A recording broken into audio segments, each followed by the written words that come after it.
Self-sabotage is when you actively or passively take in steps that prevent you from achieving your goal. We're talking about behaviors that are self-defeating, behaviors that work against you attaining what you want. When it comes to establishing a conscious practice routine, a well-structured, deliberate practice routine that can help you commit to a long-term journey of achieving native-like fluency, it's important to understand that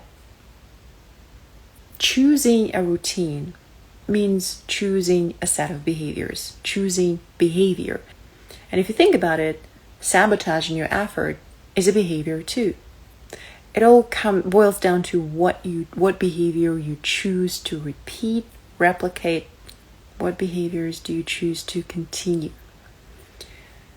We're talking about establishing a practice routine today, and it means creating a practice routine that actually works for you, not against you. So many people are good at starting different routines. You can think about anything. Starting your morning meditations. So many people want to finally find an hour a day to learn English so that a year from today they can speak fluently, so that they can find a better job where English is a must skill, so that a year from now they can speak at that international conference. So many people are good at starting new routines, and so many people are so bad at following through on their words and their commitment to their new routine with their actions. Why is that happening? I think there are two reasons for sabotaging your efforts when it comes to building something new, building a new routine. Reason number one is that people plan too much. People overestimate their time, and they plan more than they can handle. A lot of people don't really understand how much time they have in their day for what they want to do. Let me give you an example. A person says, or a student says, I want to dedicate at least an hour every day to learning English, to developing my communication skills in the English language, and I'm ready to do the exercises. I will make room for 1 hour a day. And usually they think 1 extra hour. Extra, meaning I already have my life planned and scheduled, so I need to figure out how to find an extra hour in my day, and that's never going to happen because we don't have an extra hour. We'll have to make room in the 24 hours that we all have, right? And it all starts here.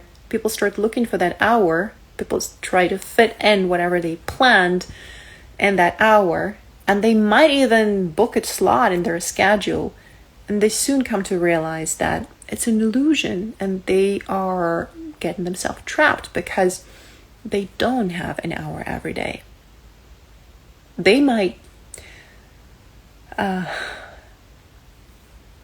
do what they promised themselves to do for a week, for a few days, for a few weeks even, but they will end up feeling exhausted and overwhelmed because usually people don't have that hour that they think they have every day for English.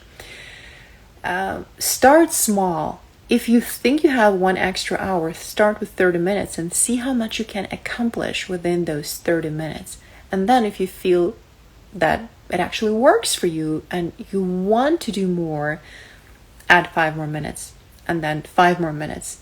And maybe that will feel right. And if you feel that even 30 minutes feels like it's too much and I don't feel good about how I'm spending this time, I don't feel good about forcing myself to spend 30 minutes learning English, I don't feel good about what I'm doing and the fact that I need to force myself to do what I think is right for me, then you have to correct the course and ask yourself, do you really need to do something every day? Because a routine is not necessarily something we commit to doing every single day.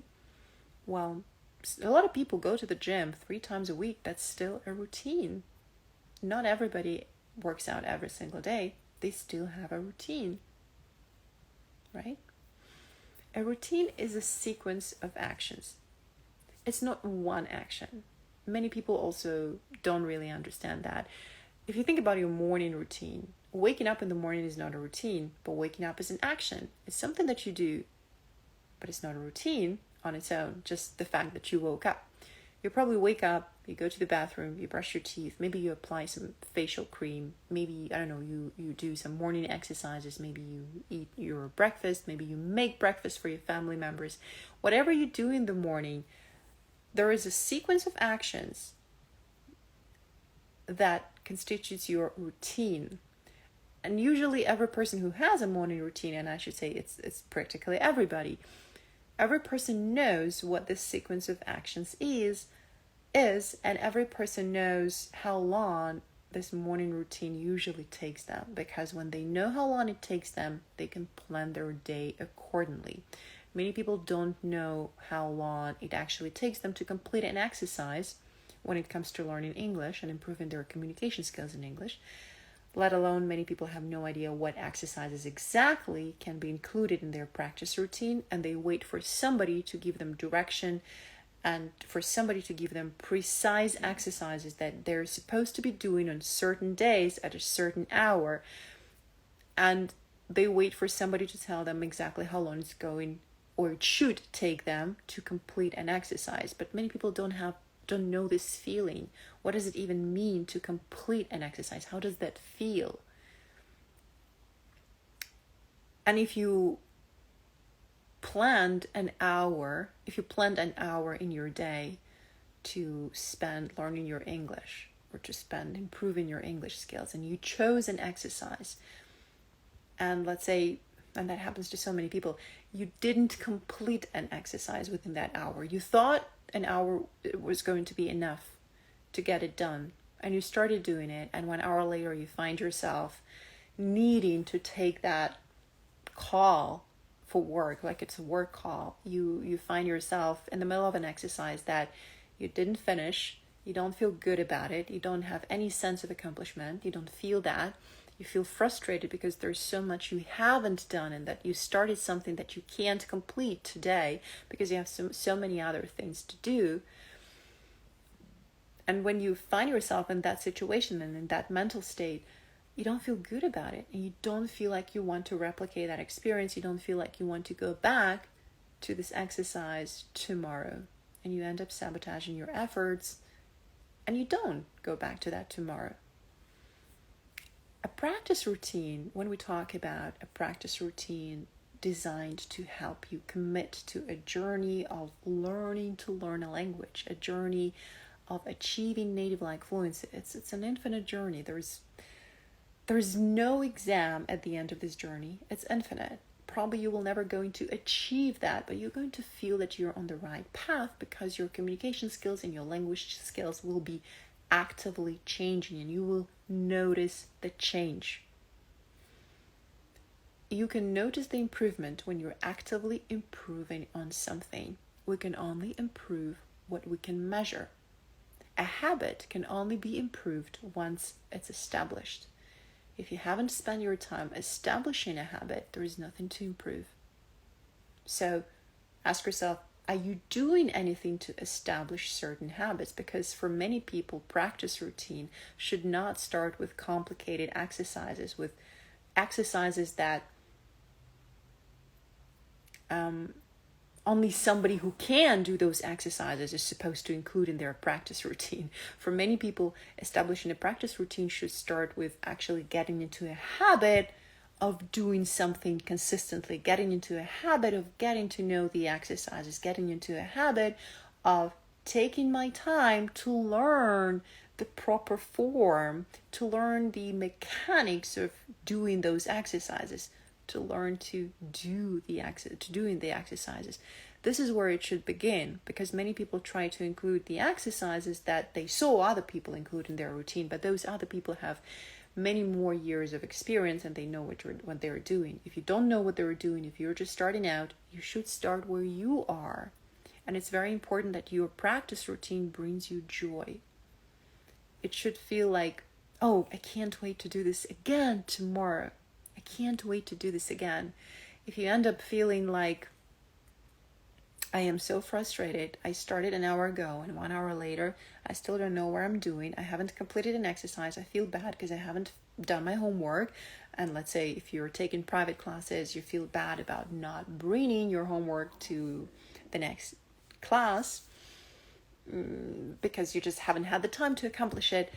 You're going to feel bad about the time that you actually spent doing your homework or doing those exercises, and that's not going to get you anywhere closer to your goal. It's important to understand how much time you have and how much you can accomplish within the time limit that you have. Many people plan too much and they don't understand how much they can actually handle because they compare themselves with some image of themselves that they have or the image of themselves that other people have. It's important to get down to earth here and to get very honest with yourself. How much time do I have? How much can I accomplish? Because it's important to complete every exercise that you decide to do. Think about it. Your morning routine needs to end in the morning. It starts in the morning and it ends in the morning.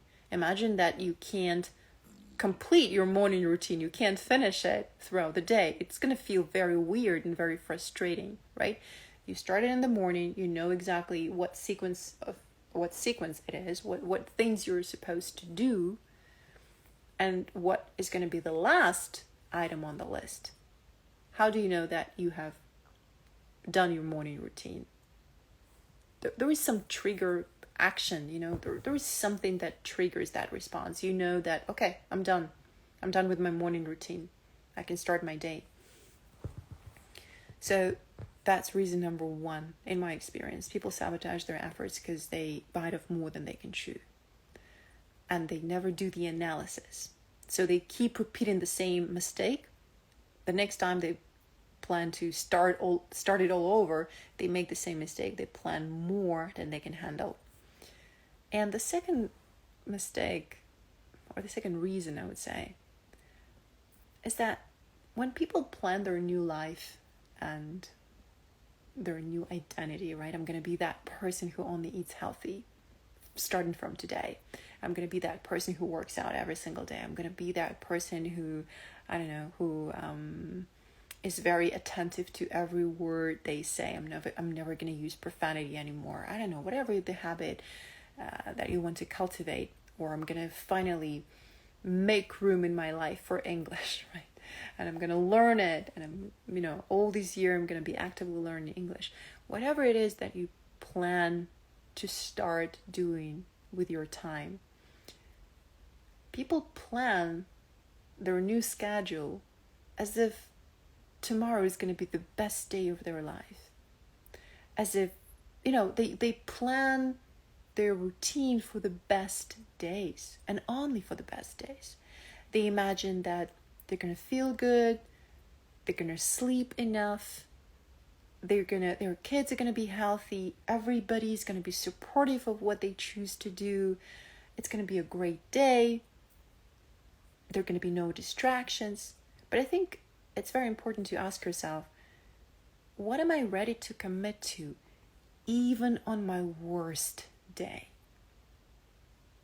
What if you wake up later than you thought you would wake up? What if there is a situation that you didn't expect?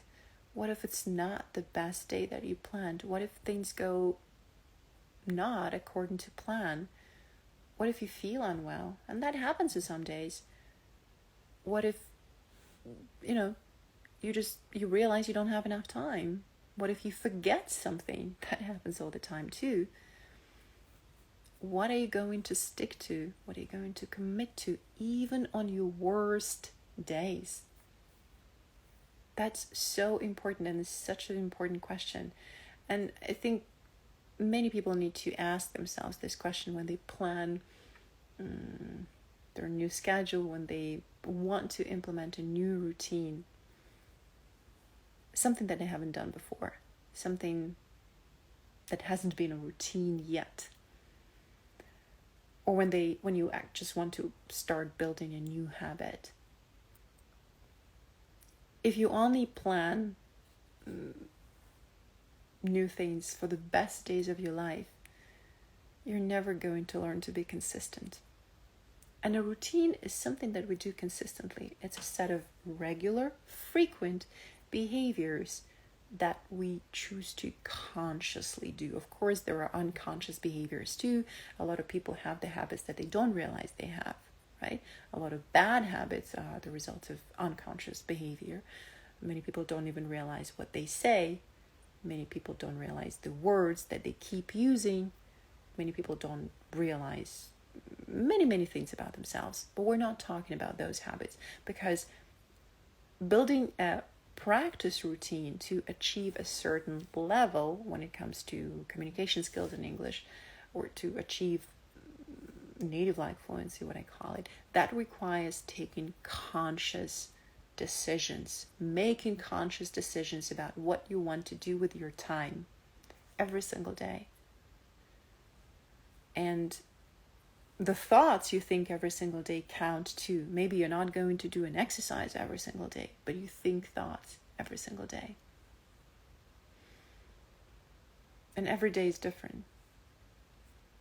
A practice routine is a set of regular, frequent actions, conscious decisions that you take. You want to be consistent, and you're not going to feel the same every single day. So what are you ready to commit to even on your worst day? If you know the answer, write in the comments.